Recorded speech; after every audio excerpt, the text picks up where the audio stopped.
if any one of you have watched Simon Garfunkel's recording of their famous album in Central Park, New York, you would recall that the mayor of New York had introduced that music performance, and all he said, he came up to the stage, he was invited, he came up to the stage and he said, "Ladies and gentlemen, Simon and Garfunkel," and he walked out.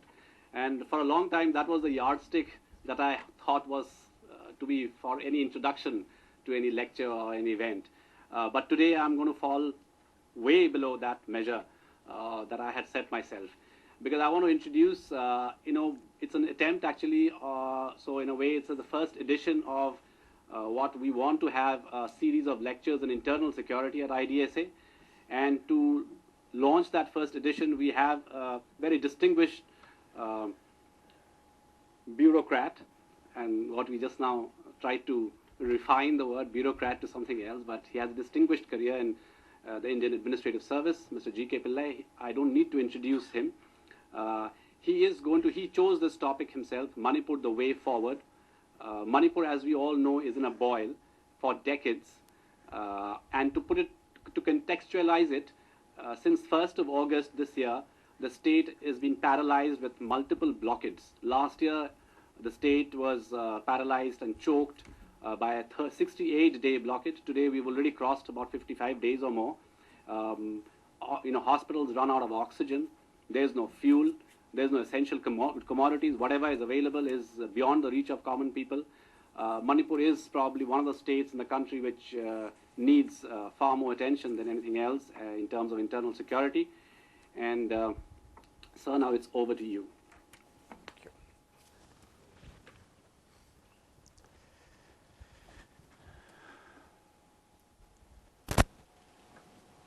Thank you. I particularly picked Manipur because in one sense, among all the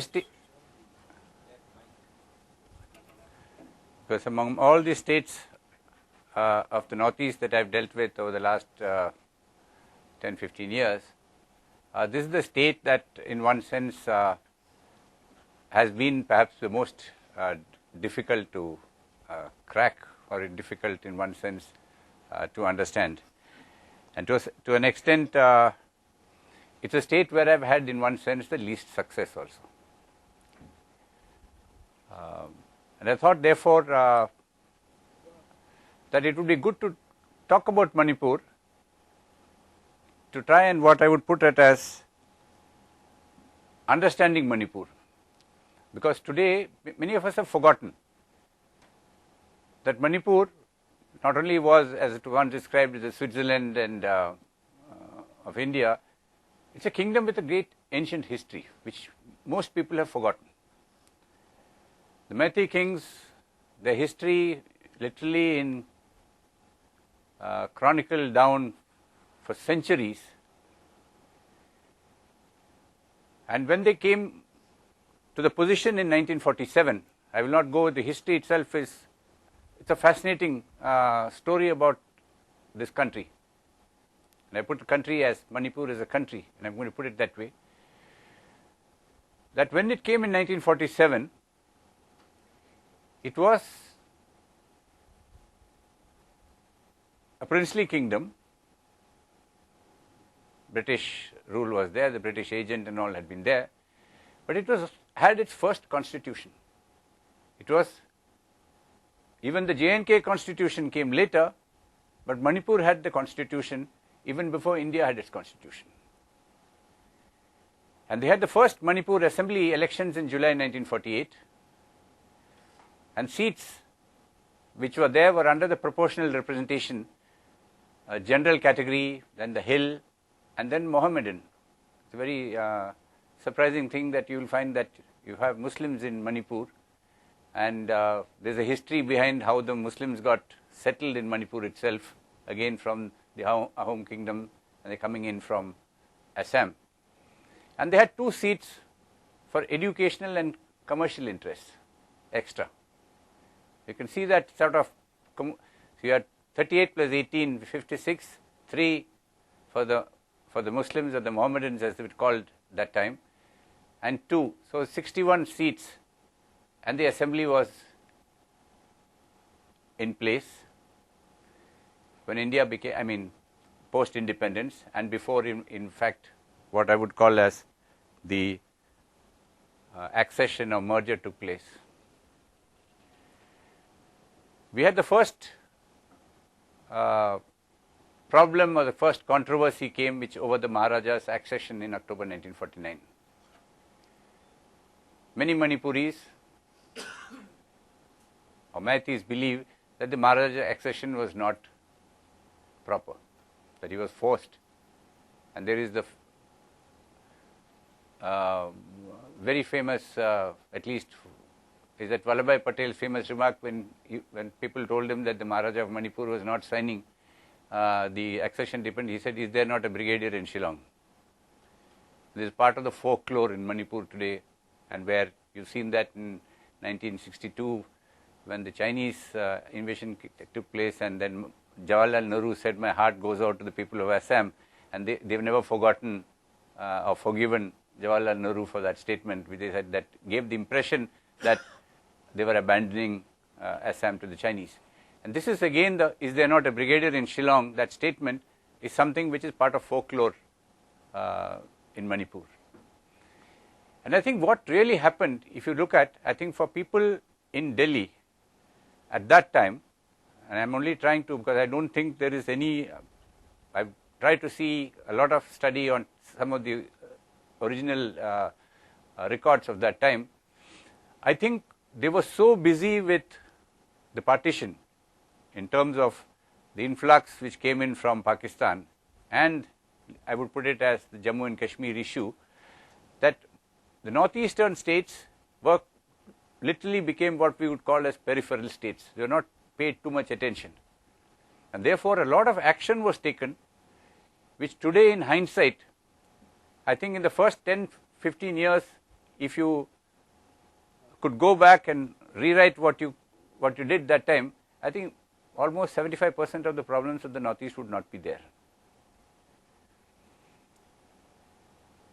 If you see, Manipur at the time when, after the merger, it was declared as a Part C state.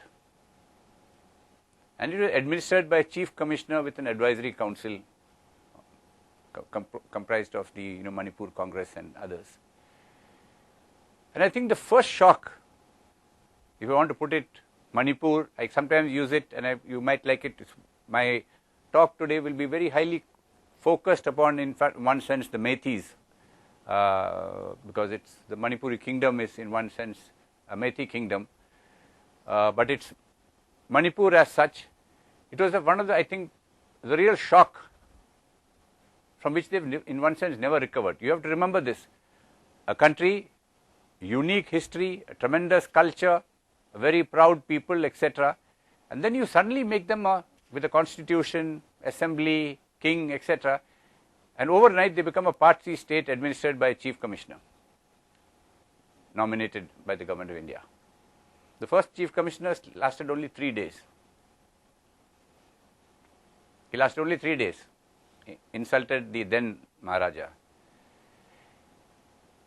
And even though it's not very well documented, but oral testimony and some of the statements which these chief commissioners made, the first two chief commissioners, because that's the first impression people have, were in fact, I think, the real role of government of India. I think the negative aspects came in as part of, I think we didn't select people who had enough sensitivity and understanding of Manipur. And then as the states evolved, I mean Manipur, the evolution, it became a union territory status in 56. And then a second shock which came was the formation of the state of Nagaland in 1962-63. I put it 62-63 even though the state came in 63 because the act came up in 62. A small district in Assam, which in one sense Manipur looked down upon. You've got kings of Manipur who said that we went right up to Kohima and it was, we defeated the Naga tribes and so on and so forth. They got a full statehood, agitation, violence and so on and so forth. And during all this period, right up to the whole of 60s, Manipur was one of the most peaceful states. Then you formed 63, the Territorial Legislative Assembly. And then in 1964, the UNLF was formed.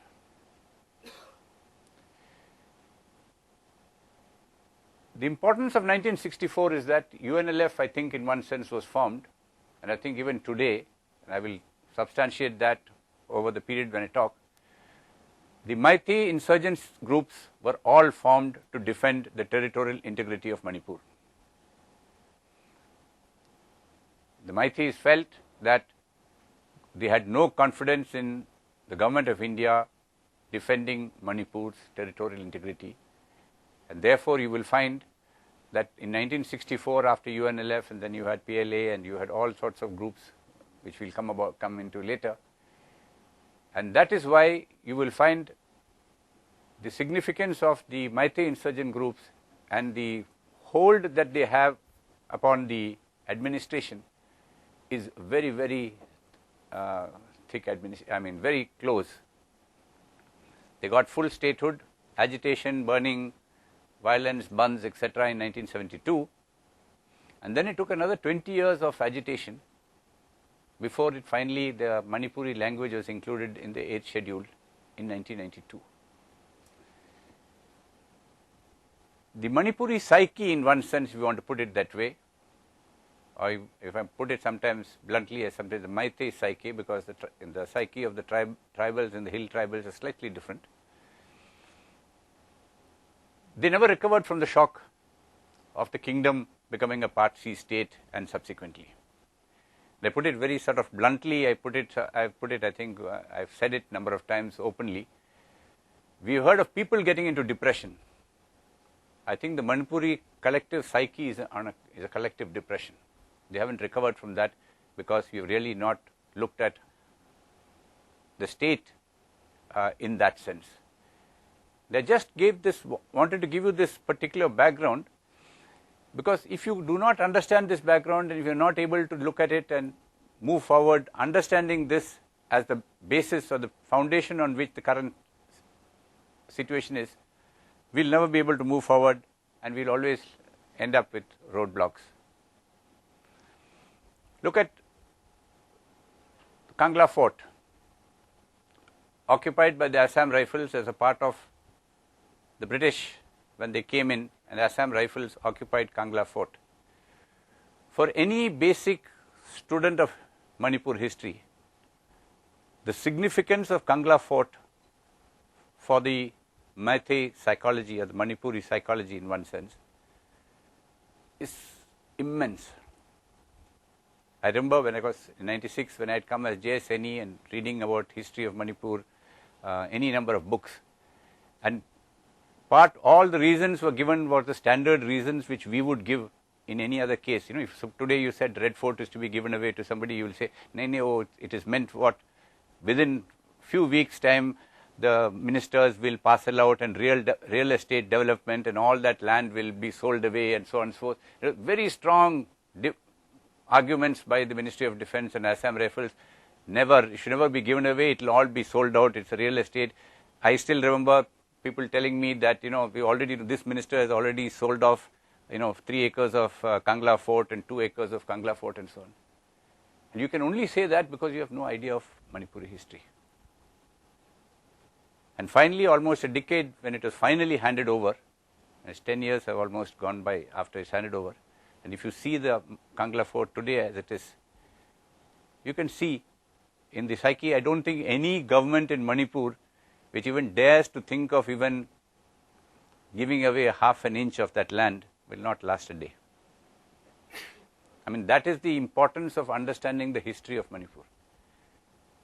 And I think in the Manipur history, they always felt that who controlled Kangla Fort controlled Manipur. And when it finally came back, I think it was a great one significant step for them to assuage that feeling of what I would call as hurt and that insult which was there. And then again, you had that extension of the ceasefire to Manipur and the subsequent revocation, which again happened, and then you had to do it again because you didn't understand that whole issue of the territorial integrity, which was the fundamental basis for Manipur, the Meitei insurgents, to come up at all.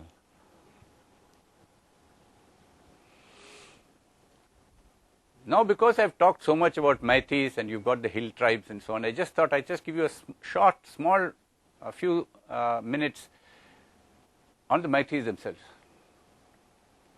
The Meiteis are actually of what you would call as the Tibeto-Burman or Indo-Mongolite group. Linguistically and racially, as I mentioned here, they are really one with the other hill tribes. There is no difference. The real difference came about a few centuries ago when Hinduism came to Manipur. And when the Meitei kings were persuaded to become what we call as Vaishnavite Hindus, I think the first break between what I would call as the hill tribes and the Meiteis really came. Because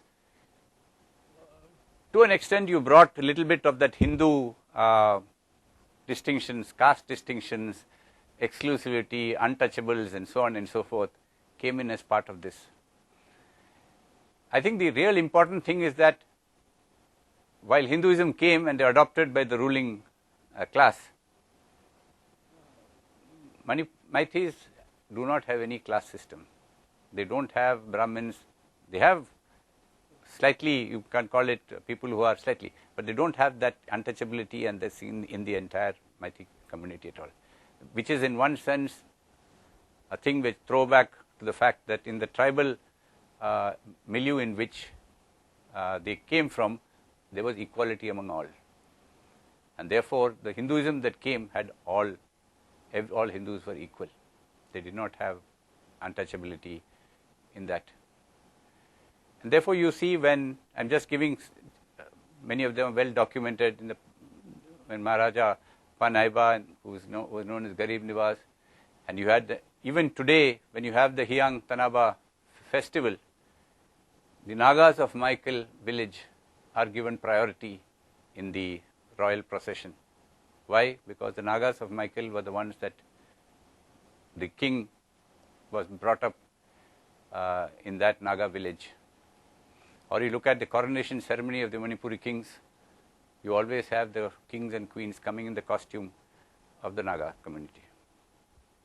Look at the principal residence of the Maharaja of Manipur. The architecture is entirely tribal architecture of the houses, totally different from the normal Meitei architecture which you see in the rest of the valley.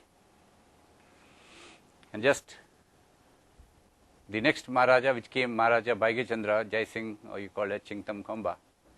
Look at his name. Ching from hills, Tam is plains or valley, and Khomba is the unifier. He is the unifier of the hills and valleys. That was basically his name. And I think this unification and this linkage which was there between the valley and the hill tribes, in one sense got spoilt over the years, and we'll come to that issue a little later. What is the current scenario? You have 34 armed groups. You can take it plus or minus depending on which day you are speaking. Groups form and set up. We have a surrender of operation with some of the groups, some of the Kuki groups, the PLFI and so on. And in recent last couple of years, you had the Autonomous Council elections boycotted by the Naga groups. So you've got a situation today where, except possibly Chorachandpur and possibly Tamenglong, where at least there was a substantial percentage of people who voted, but you also have an autonomous council, say in Ukhrul district, which has only 2% of the people voted, and you have a president of the district council and members with only 2% of the people, rest boycotted the polls. Therefore, it has in one sense led to an increasing ethnic divide, which you see there.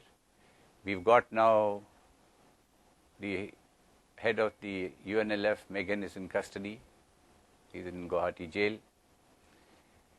And you find that increasingly in the last few years, the Meitei groups have, the underground groups, and I put it as Meitei groups, I should have added Meitei underground groups, are very much into what we call as social activism. They have in one sense, I don't want to use the word, it is like Sanskritization which used to be there. They do the same thing, they do microfinance, they give money to those who are poor.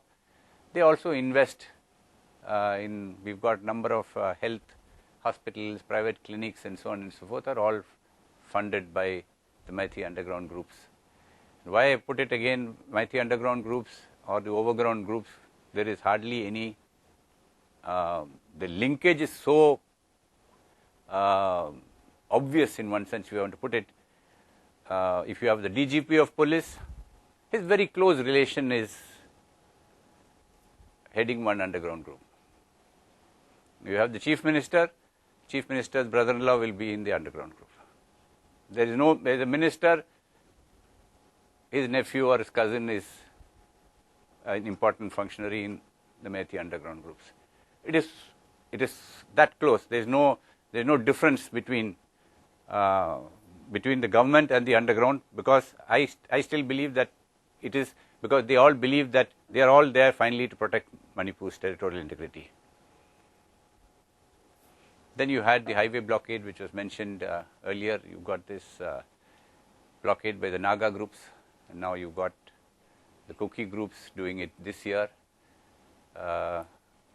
You have counter blockade by the Naga groups, and price of petrol is about 140 rupees per litre. Here you are worried about it 65. We are all want to go and do Bharat Bandh.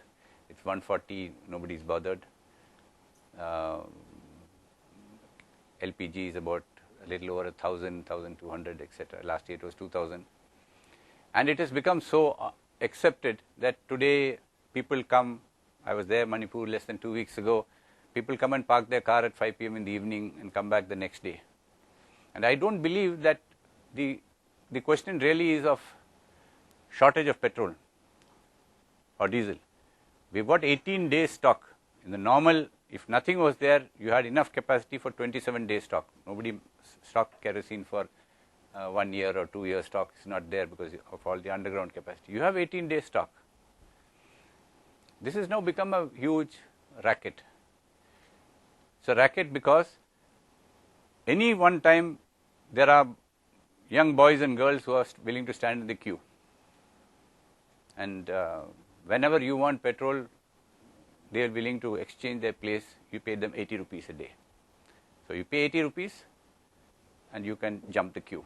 And so you can put it as unemployment and a Narega scheme for those who don't want. The youth have decided entrepreneurship. It's so smart that they are. And the government very cleverly will say you can scooter 5 liters you can take 10 liters only, because they would like to have people standing in queue and wasting a lot of their time. They think that that is a good way. It used to be the old Soviet Union days. They used to say, keep everybody in a queue, then they don't have time for revolution. One queue for bread. When you bought bread, then you go and stand in the line for eggs, then you stand in line for milk, then it's like that. So the whole day they are spent in queue, so they have no time to worry about the revolution and so on, because they are getting enough to. And this is what is happening literally in Manipur. This queue system has become, and the black market, you find just outside the petrol pump, ladies are all selling in 1 liter bottles like this. They are selling petrol at 140 rupees a liter very happily. It's side business for them. 20% of the petrol goes out to the police, which is earmarked for their activities. Half of it finds itself into the black market, and there's it's a vicious cycle which is there. Nobody understands. If you see the cookie groups who are doing this in the Southern Hills, money which is possibly siphoned off from the development funds will be used to get the crowds which you need, because there is no work. So people, you want them to go sit on dharna, today you have to pay them, otherwise nobody is going to come and sit them sit down and do a dharna, so you pay them whatever 80, 100, 150 rupees a day, and that money is again siphoned off from the development funds, and therefore you say no development will take place either. And this is sort of, in one sense, the current scenario. I'm just giving you a broad view.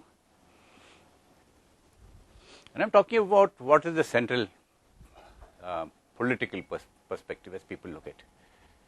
One, you see 2 Lok Sabha seats, so it's not very important for, seats are not really going to help keep a person in power or not. And we see, the political system sees this, it's incorrigible, it's dysfunctional, a corrupt administration, there's nothing we can do. There is no shared vision for the state. What do you want Manipur to be? And I'll come to that. The complex ethnic problems, every time you come, one day you come, you say it is a Methi problem, then it's a Naga problem, then it's a Paite problem, then it's a Kuki problem, and people are, you've got Paumes, you name the different groups, etc., and what they want, and, it's, at the political level, hardly anybody, they say it's difficult to understand, it's difficult to resolve. So, we just forget about it. It's not something which we can do. And they say the local politicians are only interested in central money, and so long as violence is managed within tolerable limits, it's okay. Create too much of a problem, or suddenly something comes up, like suddenly if tomorrow all the channels start showing that, petrol is 140 rupees and 10 people are starving to death and so on and so forth, and become breaking news for the next 7 days, it can stay in the sidelines, it's not important. It's in one sense, I'm giving you on the political aspect, I'm looking at many aspects. Because when politicians from Manipur come, when the chief minister, when the others come, they never discuss Manipur's problems. They come basically say, we want money for this, we want money for that, we want money for this. And you give them the money, they're very happy, they go back. They never discuss any of these issues which you are talking about, whether you've got the various issues which are there. I really haven't seen any very significant discussion on the issues. You have all the time, you'll discuss something on the highway blockade, you'll discuss something when Muiwa's visit came and it was blocked there, then there's a scramble to try and resolve that issue. The rest of the time, it's so long as violence is only less than 10 people or 20 people get killed in a year, some extortion, etc., is tolerable. That's in one sense the central political perspective.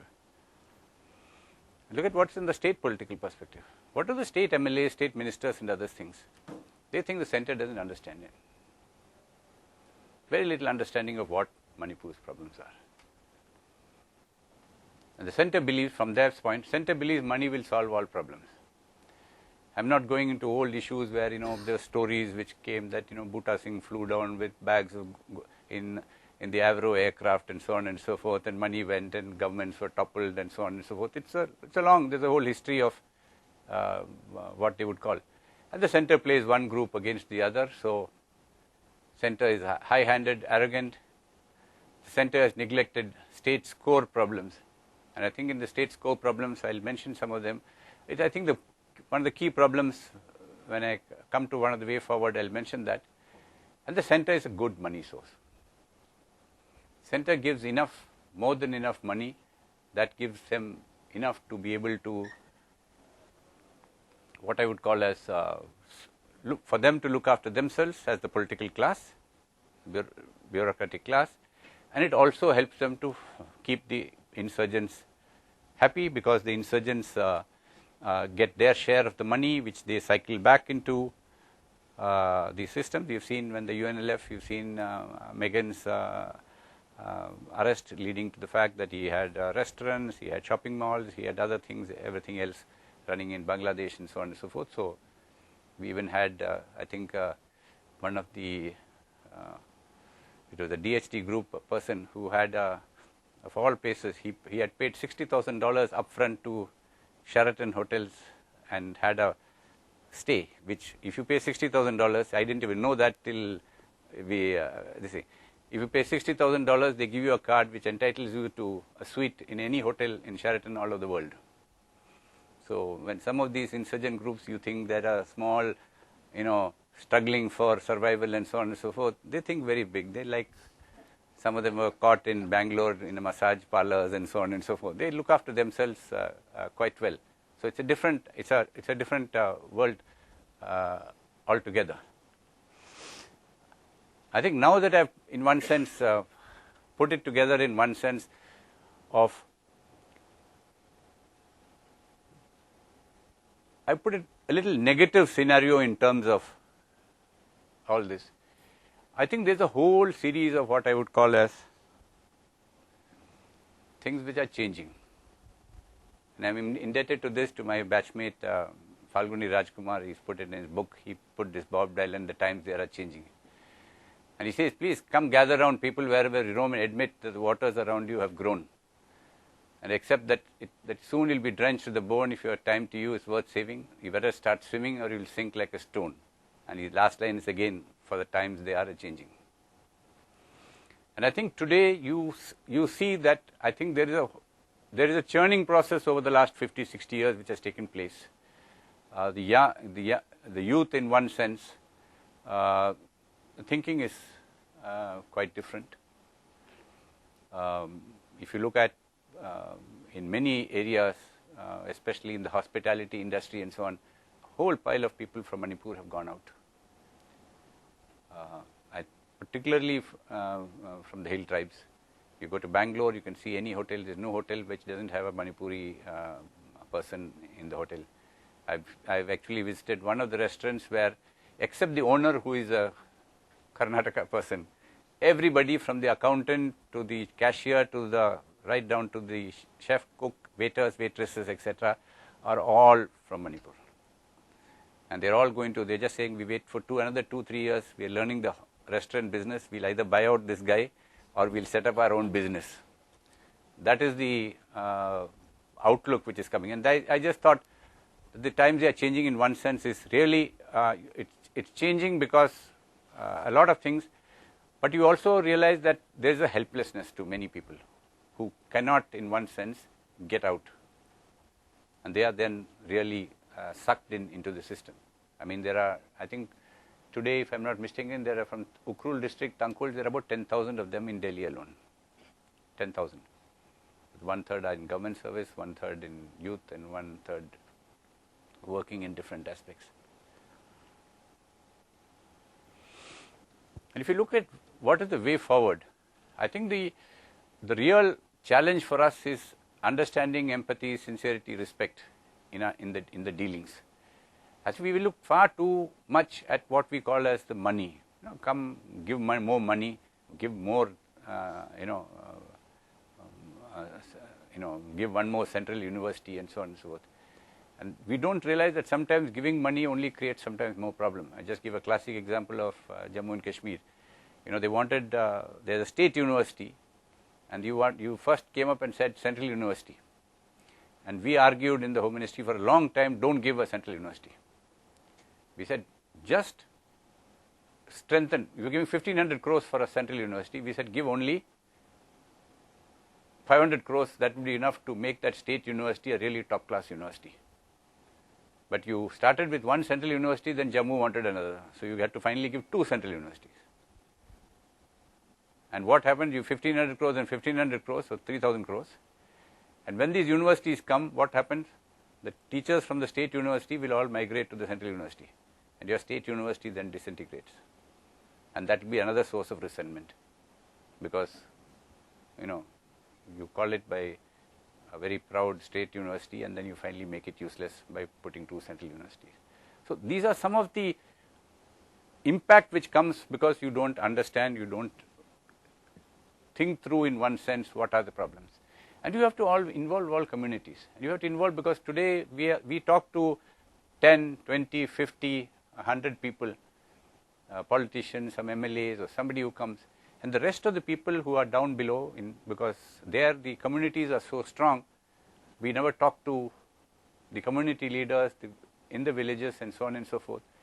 And because we are unable to interact with them on a sustained long-term basis, we find ourselves again, the blame comes on the center because you are not listening to us, you have no understanding, you are keeping on giving money to X, you know he is a crook, you know he is corrupt, and you still continue to give it, and you are not involving the communities who really want, whether it's a small road, whether it's a health center, or whether it's education, you want some teachers, anything you want.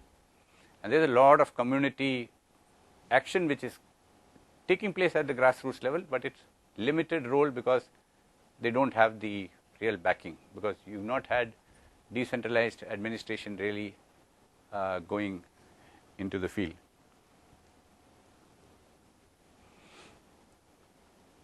So I put it as first, I think, way forward, the first most important thing is rebuilding trust.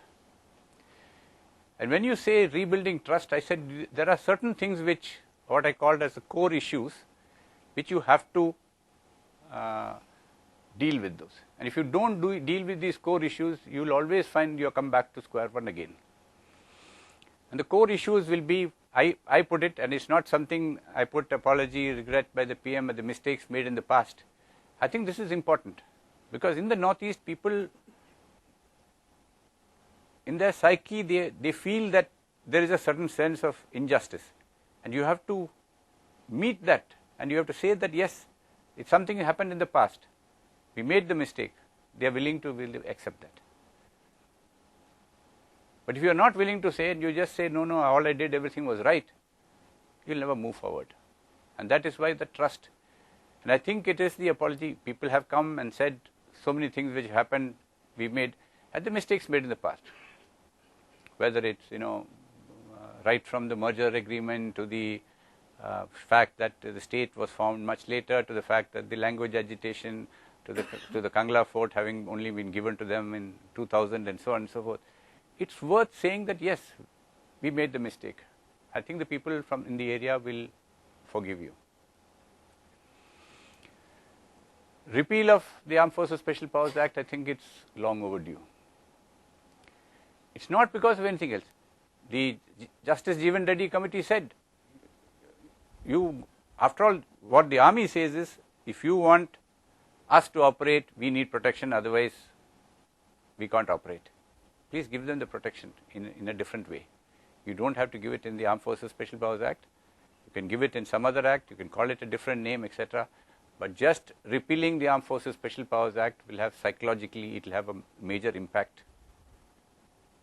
I mentioned about, whether it's Hiram Sharmila there for 10 years, nobody's bothered, only now started to look at it a little bit because Anna Hazare's fast came. I mean, it's just the type of thing which takes place.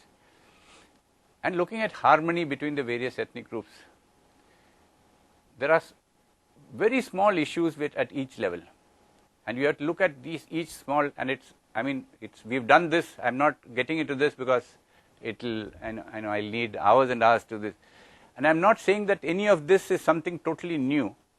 All this has been now put forward in a paper which is in the Ministry of Home Affairs, and we are hoping that it will go to the powers that be to discuss and to move forward. Maybe because of the Manipur assembly elections, it may wait for 3-4 months. I don't think waiting 3 months or 4 months is not the important part of it. It's a fact that here you realize that these are the issues on which you will have to take steps. Because if you don't take these steps, then you're really not addressing the core issues. And I'm giving you some of the specific steps. And I think one of the first steps is to involve the local communities to meet specific needs. People are not interested. You say, okay, I want to build a Tipaimuk dam, it'll come in 10 years and it'll give me something else. I don't think they're really interested in that. They're interested in their small, they want a small road, they want a small health clinic, they want a school, they want some teachers to be posted.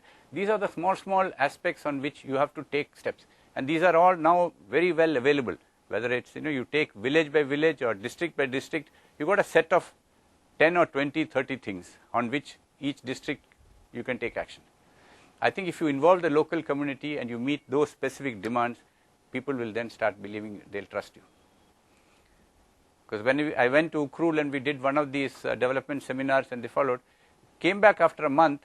They came back because they said, sir, you came, you promised something, 48 hours later they started tarring the road. So they said, at least, otherwise they thought, aap bhi aa gaya, you went and made a speech and you went away, and that's the last we'll hear of, we'll see of you or the development projects or the systems which you talked about.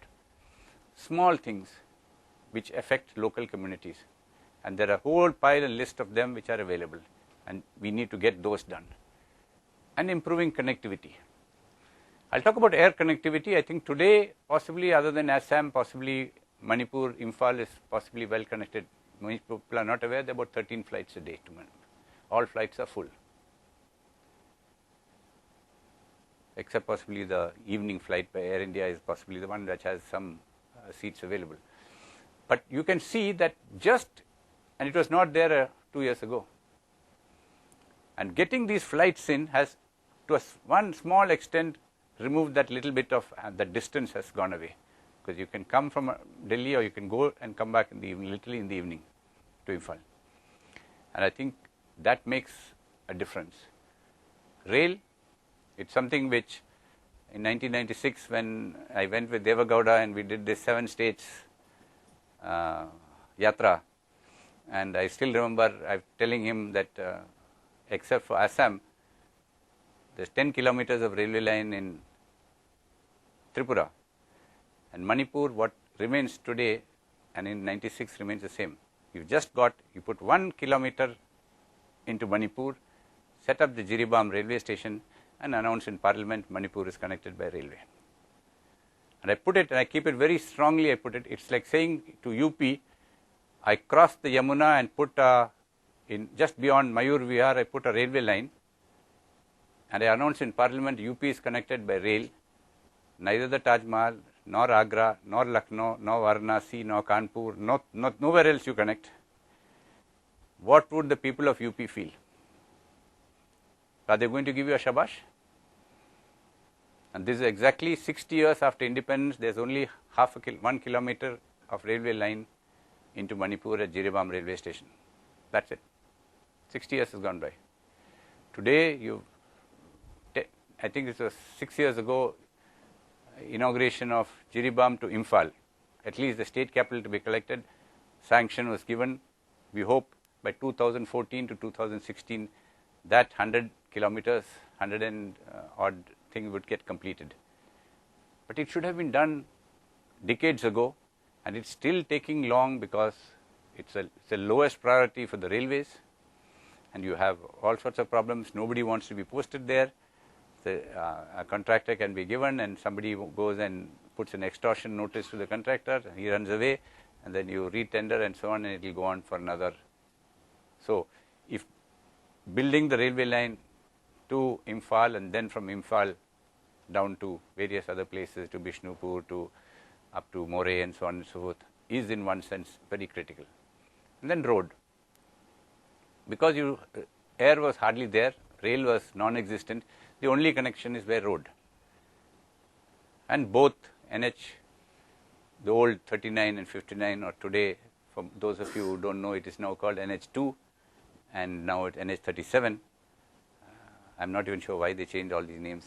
I never had the Ministry of Road Transport should really come out with a full-page advertisement why you changed it and what, because many people don't know. And if you say, you tell your driver, go to NH39, there's no NH39 today, it goes somewhere else. So people should really know what is why you change the name and what are the new names which people need to know.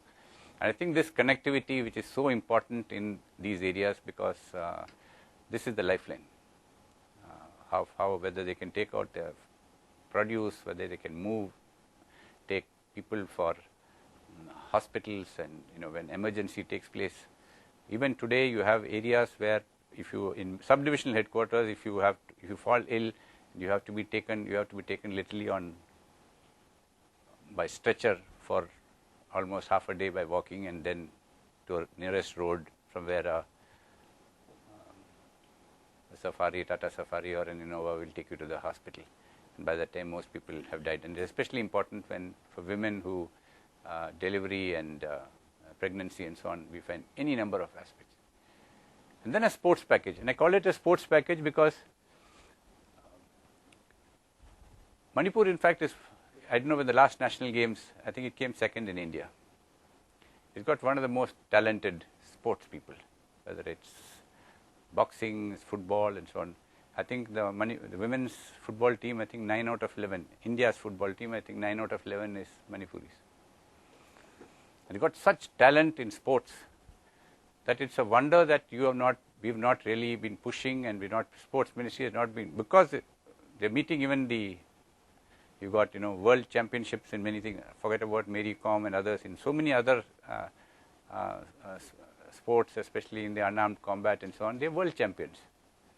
And nobody even knows here that they are. So I think a sports package in terms of what I would call as scholarships to be able to take them out.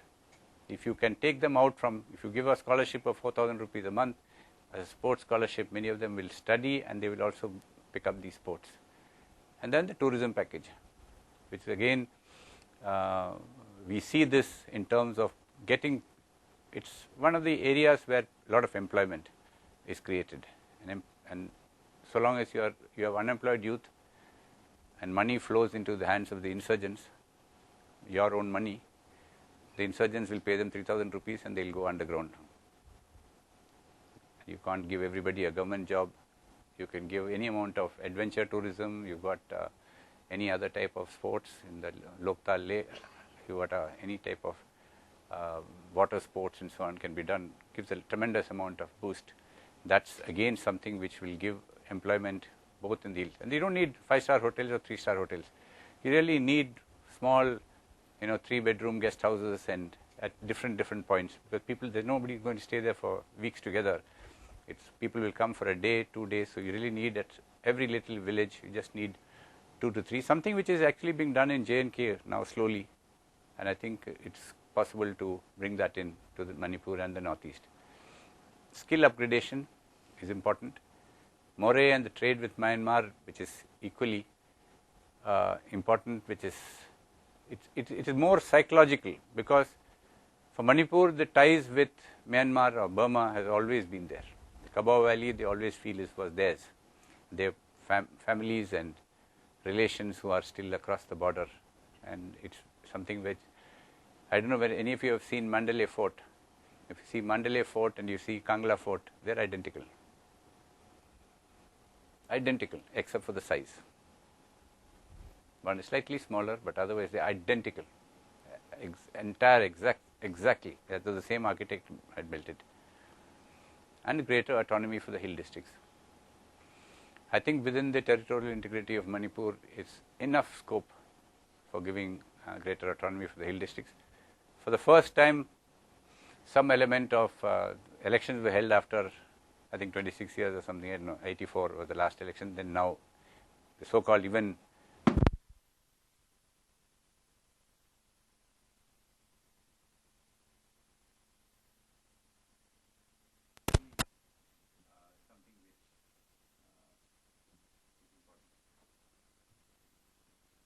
one big issue which is at the back of it, because I mentioned right at the beginning that territorial integrity of Manipur was the cause for which UNICEF and others really formed. That's the great fear in the mind. The Naga peace talks are going on, and its implications and inclusion of other stakeholders is going to be very, very critical. I can't say more on the Naga peace talks because it's something which is under process, but I think it's something that is going to, as I mentioned, keep in one sense the territorial integrity of Manipur and give enough flexibility to what I would call as even the Naga aspirations. And I think that track, the discussions are on the right track. I am hopeful that by the end of 2012, we should be able to, what I would call it at least as a memorandum of understanding on the broad features. It's taken a long time. I think these are things which take time because let us face the fact that the world view of people in the Northeast is quite different from what our worldview is. And it will take time for them to understand us, it will take time for us to understand them in many senses. And many areas where we don't understand is, again, primarily because we say, why doesn't somebody take action? And we don't realize that these are tribal societies, societies which are very closely knit, very inward looking. And therefore, this question for us to say, no, he's done something wrong, take action, suspend him. For them, even if, I'm just giving an example, I think the DGP Nagaland, we find exactly he's taken 20 crores, he's misappropriated. Any other place, within 24 hours, he would have been suspended. Here we write to him, they are, they say, it's a suspension is a loss of face for him, it belongs to this community, which is, the same as the community as the chief minister and so on and so forth. And I think 6 months have gone and nothing has happened, I think. At least that's to my knowledge. You can't help it. A DGP and a SP and a constable. If the DGP and the constable are of the same community, I'm just giving an example, if they are our community, and the SP is Angami, moment the SP takes action against the constable goes straight to the DGP and say, we are out. And he says, you are out, then okay, then I'll protect you. It is, you have to understand that. It's going to take time. For them, that bond of community, tribal bond is far superior to any other rules and so on and so forth we put. The whole Westminster model of administration which we superimpose there, it's alien to their culture. So their things all, what we've done is, that's another story, another thesis on its own. By just putting this Westminster model on this, what we have done is we have actually corrupted the entire system, including the village councils and the thing, etc., which were in so much of harmony, which actually decided everything, and then you put this whole new chief minister, MLAs and thing, etc., superimposed on top, and this conflict is still not resolved in those areas. That is something which is slowly evolving on that one. And then the alternative, and this is something which I said is important, because this is going to take time. As I said, it's strategically people in the government of India had to work and put into a long term. It's a long term commitment. It's not just something you do today and you go away tomorrow. If you are not willing to put that in and over a period of, say, build the trust, move forward, etc., then the option is you do nothing. You continue as of today. The same political perspective, you say they are all corrupt, this thing, etc., and they say you are corrupt and you are not responsible, and there's a lot of allegations, rumors, money changing hands, and so on and so forth. And perhaps, I keep saying, the situation may not deteriorate. It will continue like this. So long as, 10, 20 people die, nobody is bothered, it's okay, let it go on. And maybe after 50 years, who knows how things will turn out. Some things will happen, something will go on. And as somebody said, the idea of India itself has been evolving right from independence onward, goes on, and we don't know what's going to happen. So why bother? Why spend time? Because this requires a lot of human capital, a lot of energy, and so on and so forth, to areas which are small but strategically important for India. They're also important in terms of what I would call it as really the diversity of India. The very fact that it's so important in one sense, having what I would call as the Northeast as part of India, it really in one sense enriches India. Can you imagine today in India without the Northeast? You are actually would be very poorer in that sense. And I can tell you the practical aspects of that, which sometimes we do it. I mean, you might call it, when I was dealing with the India-Japan FTA, Comprehensive Economic Cooperation Agreement, and we were moving for the pharmacy, we wanted access to the pharmacy market. And they kept saying, no, the Japanese are different, we are Mongoloids and so on. So I said, we have also got the Mongoloid community in India. We said, no, but the medicines there, that if you inject that, that's separate, it might react differently and so on and so forth. And I said, no, but we have tried all these medicines on people in the Northeast, nobody has died. And they had no argument beyond that, to say that the same, the same this thing, etc. I'm only just giving you one example of how having this, it's so much in one sense favorable for India as we deal with Southeast Asia and the Pacific countries itself, and it is important. And I think that is really the way forward in terms of Manipur. If you do not, I've given in one sense a very very quick bird's eye view. Otherwise, for each one of those slides, I possibly can speak for 2-3 hours. Because if you don't look at this view as something on which we need to work. See, the institutions, as I mentioned, it's because we have a tendency with us, and I keep telling, we, in Jammu and Kashmir, there were 4 police training institutions. And when I went to visit them, and I found that the sanction strength in the police station units was, take a guess, 0. Police training institutions with no sanction staff. So how were the Jammu and Kashmir police trained? Whenever courses were sent, you called 3 fellows from this police station, from 2 fellows from that police station. Some local SP was told, okay, go and spend 2 weeks there. You are the principal of the police training college. Teach the constables. What kind of people will come out of those institutions? This is the same thing which you find sometimes. Even in Manipur, I went, the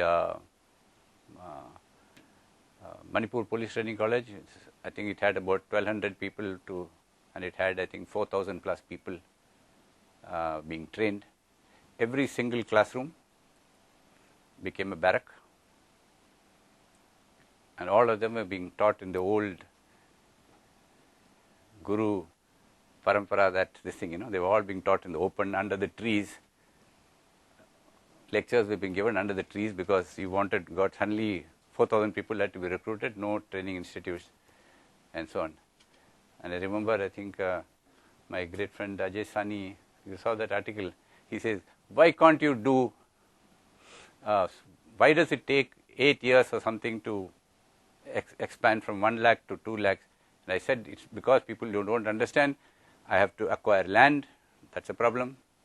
I have to construct buildings, then I have to get the equipment, the training equipment for the institutes, and then I have to get trainers. And it's not that easy to get 1 lakh trainers who, as it is, nobody in the police likes to go to a training institute. It's a punishment posting for every IPS officer. You post him to a training institution and he'll fall at your feet. And that is the key to many of these issues which have to be discussed and put slowly.